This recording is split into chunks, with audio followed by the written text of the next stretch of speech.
करे तो भैया चलो, पांचों भाई श्री कृष्ण भी साथ में वेद व्यासी के यहाँ, लेकिन पांडवों के पांचों पुत्र वहां लेटे हुए थे। अब जो विधना की इच्छा थी, पांडवों के धोखे में पांडवों के पांचों बेटों को मार डाला, सिर काट कर ले गया अश्वत्थामा और दूर से जीत गया मैं जीत गया, हारी बाजी जीत गया। दुर्योधन ने कहा क्या हुआ? बोले देख पांचों पांडवों के सिर काट लाया। अरे हाँ, वो तो मरते मरते उछलने लग गया। अरे तूने मेरी दिखा तो सही, मुझे इनमें से तू भीम का सिर निकाल के दे। मैं भीम का सिर लेके, क्योंकि जंगा तो टूटी थी, हाथ तो ठीक थे, हाथ से तोड़ूंगा सिर भीम का। अब भीम का तो सिर नहीं, भीम के बेटे का सिर था। द्रौपदी को पांचों पांडवों से एक पुत्र का जन्म हुआ था, ये पांचों वो पुत्र भीम के पुत्र का सिर लिया, तोड़ा, अब तो बच्चे का सिर था, वो तो टूट गया।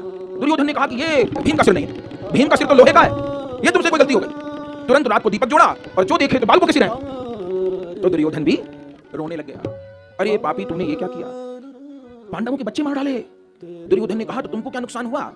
अरे पांडव नहीं मारे गए, पांडवों के पुत्र ही मारे गए, लेकिन अपनी तो कोई हानि नहीं हुई। दुर्योधन ने कहा अरे अश्वत्थामा, मैं सोचता था कि मेरे परिवार में तो कोई बचा नहीं, सब बेटे नाती पोते मारे गए, लेकिन पांडवों के यहाँ पुत्र हैं और पांडव बड़े धर्मात्मा हैं। मैं सोचता था पांडवों के पुत्र जब कभी अपने माता पिता का बड़ों का तर्पण करेंगे, जलदान करेंगे, तो हम कौरवों के नाम पर भी जल दे देंगे, तर्पण कर देंगे। अरे पापी तूने तो वो संभावना ही खत्म कर दी, घर में कोई जल देने वाला नहीं छोड़ा तूने तो पहले खुश हुआ कि पांडव मारे गए, फिर दुखी हुआ कि पांडवों के पुत्र मारे गए, प्राण छूट गए, समाप्त हो गया।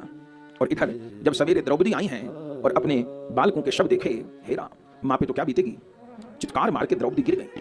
उसी समय पांचों पांडव श्री कृष्ण के साथ आए, देखा तो घर में नदी बह रही है रक्त की। उस समय पता चला श्री कृष्ण के द्वारा कि अश्वत्थामा ने ये कर्म किया है। तब अर्जुन अश्वत्थामा को पकड़ने के लिए गए। अश्वत्थामा ने अर्जुन को देख करके ब्रह्मास्त्र चलाया, और जब ब्रह्मास्त्र आते देखा तो श्री कृष्ण से अर्जुन ने पूछा कि क्या करूं? भगवान ने कहा तुम भी ब्रह्मास्त्र चलाओ। ब्रह्मास्त्र चलाया, दोनों ब्रह्मास्त्र आपस में टकराने लगे, अग्नि गिरने लगी, सारी सृष्टि नष्ट हो जाए। भगवान ने कहा अश्वत्थामा को कि तुम ब्रह्मास्त्र लौटाओ। अश्वत्थामा ने कहा मुझे लौटाना नहीं आता, मेरे पिता ने चलाना सिखाया, लौटाना नहीं सिखाया, लौटाना केवल अर्जुन को सिखाया।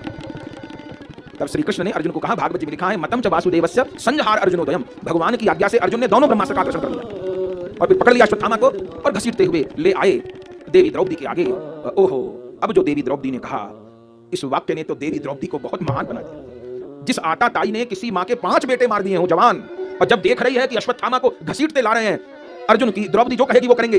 पर जब देवी द्रौपदी ने देखा तो क्या कह रही है, मुच्यतामेष ब्राह्मणो नितराम गुरु, छोड़ दो, ये गुरु पुत्र हैं, ये ब्राह्मण हैं, ये गुरु पुत्र हैं, गुरु का पुत्र गुरु ही होता है, इन्हें छोड़ दो, इन्हें छोड़ दो।